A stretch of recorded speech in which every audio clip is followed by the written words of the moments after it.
Ayun, big love shoutout po sa inyong lahat, no? Luzon, Visayas at Mindanao at sa mga kababayan natin dyan, mga OFW, na mga Iskonians at mga Manilenyo, mga taga Maynila. So, ngayon, meron lang po akong reaksyon na kung saan nga ay tawag dito, ah, actually, hindi ito pambabash, no? Actually, gusto ko lang iparating, gusto ko lang iparinig, no, sa mga nagmamahal sa Maynila, may concern, no, sa bawat isa para sa ikakaunlad ng Manila at mga nakasuporta kay Yorme. Kasi sa ngayon kasi si Yorme ay laging binibira, laging sinisiraan. Kasi meron kasing isang tao na gustong mapansin, no? Actually, never si Yorme nagparinig sa kanyang mga kalaban ngayon sa pagka-alkalde ng Maynila. Sumasagot lang si Yorme sa mga paratang sa kanya, sa mga bintang sa kanya at mga paninira sa kanya. Ngayon naman, sa isang katunggali ni Yorme sa pagiging alkalde ng Maynila na walang iba kundi si Sam Bersosa, ay laging sinisiraan si Yorme, budol daw, scammer daw, binibenta daw ang asset ng Maynila, mga ari-arian ng Maynila.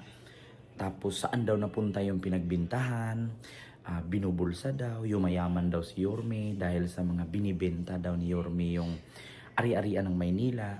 Hindi niya kasi alam. Ngayon, gusto ko lang reaksyonan kasi since 2019, supporters na po talaga ako ni Yorme. Umpisa ng pandemic, saksi ako. Actually, 2019, nagbablog ako. Starting of vlog is 2019. Pero nung hindi pa ako vlogger, saksi na po ako. Si Yorme, city councilor pa lang, hanggang sa naging vice mayor, hanggang sa naging mayor, natalo pagka vice mayor, tumakbong senador hindi nanalo, tapos tumakbong mayor nanalo, tapos tumakbong presidente hindi pinalad, tapos ngayon tatakbo na naman ulit mayor, no? So, alam ko ang nangyayari at alam ko kung ano si Yorme Isko Moreno.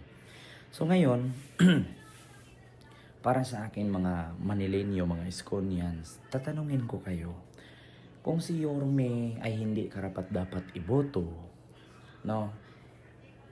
Kayo na po ang bahala pumili sa kanya, no? Kung sa tingin ninyo si Sam Bersosa ay mabuti or may magawang ikakabuti sa Manila, iboto niyo po siya.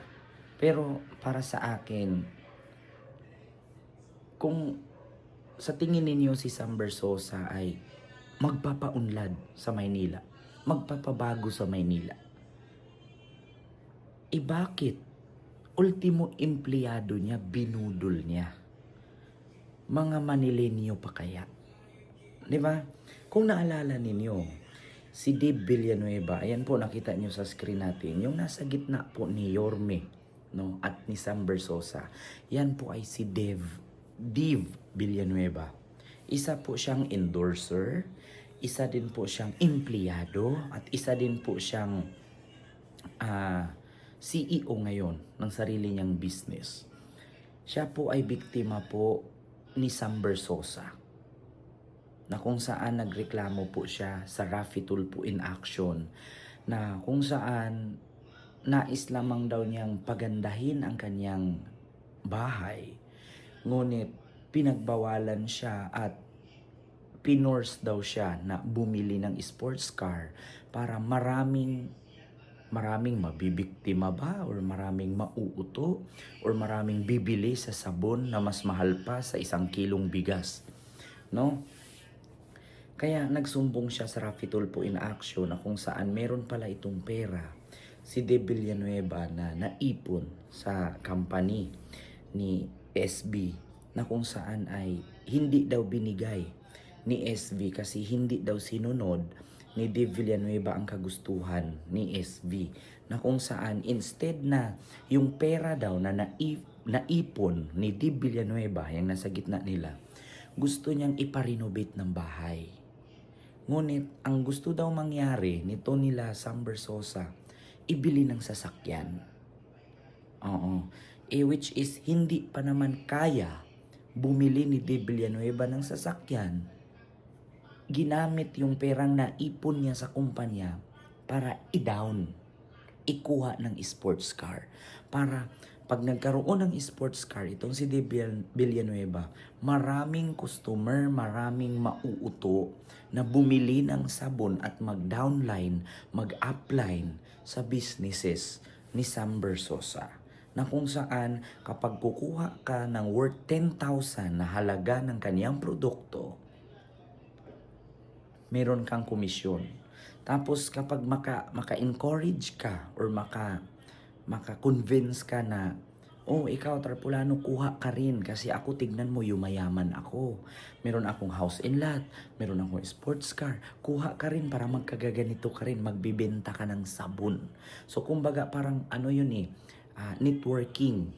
Halimbawa, si Sam, kukuha ako kay Sam, bibigyan niya ako ng bonus. Tapos ngayon, pag may kumuha sa akin, bibigyan ko rin ng bonus. So, manganganak, may porsyento. Ngayon, paano naman ka makakuha ng porsyento kung hindi ka nga halos kilala, hindi ka nga sikat? Sinong bibili sa'yo? Kung halimbawa, nakatira ka sa squatter area, magbibenta ka ng sabon na mas sobra pa sa 5 kilong bigas ang halaga. Ngayon kung nasa squatter ka, paano ka nga ba naman yayaman? Kung ang mga customer mo ay kahig isang tuka lamang.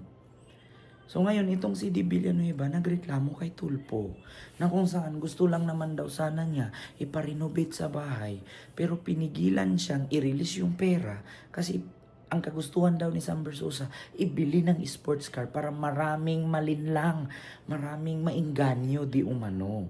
Na which is hindi naman totoo. At sinabi pa nga dito ni De Villanueva na yung iba daw niya mga kasama dumidikit lang sa mga house in lot at nagpapapicture at sabihin sa kanila. Dumidikit lang sa mga sports car, magpapicture at sasabihin sa kanila para maraming ma-encourage, maraming malinlang na bumili sa produkto ni Sam Bersosa. Kaya ngayon mga Manilenyo, mga Iskonians, mga taga Maynila, so kung mismong empleyado nga ni SB, binudol niya, niloko niya, Manilenyo pa kaya? Diba? Tapos ngayon i-issuehin ni Sam Bersosa, si Isko yumayaman dahil sa politika, dahil sa ganito. At least si Isko deserve niyang yumaman kasi pinagpaguran niya. Nagserbisyo siya sa Manila.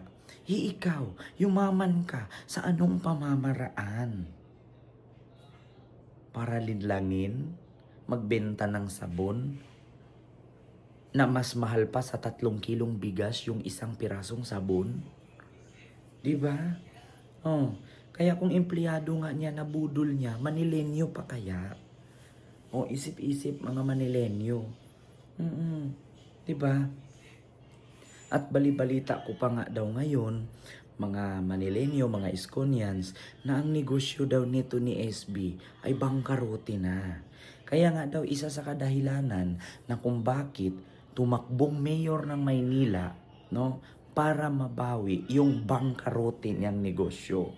At meron pa nga akong nabalitaan na matagal na palang kumuha ng permit at dokumento itong si SB para magtayo ng negosyo sa Maynila. Hindi daw nabigyan-bigyan ng permit or dokumento, kaya galit na galit, gusto niyang siya maging mayor para lahat ng mga gusto niyang itayo mabilis makapasok. Kasi mayor na siya. May Alice Go nga ito, may pagka-Alice Go. Tingnan nyo si Alice Go Huaping. Tumakbong mayor. Nanalong mayor. Nakalusot ang pogo. Tinayuan ang pogo. Protektado niya ang pogo. Kasi mayor siya. So may pagka-Alice Go Huaping nga. Ang galawan ni Sam Bersosa. Kaya nga sabi ko sa inyo, hayok na hayok maging mayor. Kaya ginawa na ang lahat kung ano-anong paninira kay Yorme. Pero ang tanong, nung kasagsagan ng pandemya na si Yorme hindi alam anong gagawin para maibsan, para malunasan ang kahirapan ng Maynila. Hindi siya lumabas at namigay ng tulong.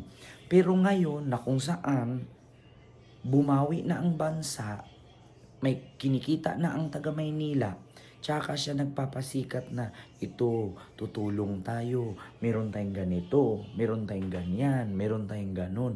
Pero nung pandemya, ni isa anino, ni isang hibla ng buhok ni Sam Bersosa, hindi ko nakikita at hindi ko siya kilala. Diba? Oo. So yun lang. Mga kababayan, mga Manileño at mga Eskonians, yung ating reaction video ngayon, kung empleyado nga ni SB, niloko niya, nabudol niya, Manileño pa kaya? So yun lang. Maraming salamat. Isipin ninyong mabuti mga Manileño bago kayo bumoto.